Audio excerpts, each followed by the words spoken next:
Hakim Wahyu Iman Santoso mendapat pembelaan dari mantan Hakim Asep Iwan Irawan setelah dilaporkan pengacara Kuatmaruf ke Komisi Yudisial. Bahkan mantan Hakim Asep Iwan siap melaporkan KY ke Barreskrim Polri jika sampai berani memanggil Hakim Wahyu Iman Santoso. Asep Iwan tampak gregetan mengetahui adanya pelaporan Hakim Wahyu yang mengadili Verdi Sambo DKK dalam kasus pembunuhan Brigadir Yosua. Menurut Asep, jika sampai hakim diperiksa, maka itu wujud intervensi Komisi Yudisial terhadap proses peradilan.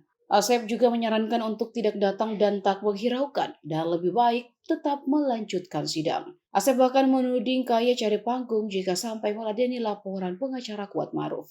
Menurut dia, KY hanya memiliki kewenangan dalam perilaku hakim, bukan hukum acara. Sementara yang dilaporkan pengacara Kuatmaruf berkaitan dengan hukum acara. Menurut Asep, hakim bebas dalam proses pengajukan pertanyaan ke terdakwa. Acara persidangan itu mencari bukti-bukti, menghadirkan bukti, dan nantinya hakim yang akan menilai. Asep menganggap lucu laporan yang dilayangkan pengacara Kuatmaruf. Sementara dalam persidangan, pengacara Kuatmaruf ini kerap mengajukan pertanyaan-pertanyaan yang ngawur, namun hanya ditanggapi senyum oleh hakim. Asep bahkan sampai mengancam akan melaporkan Komisi Yudisial ke Barreskrim jika berani melayani apalagi memanggil Hakim Wahyu atas laporan pengacara Kuatmaruf.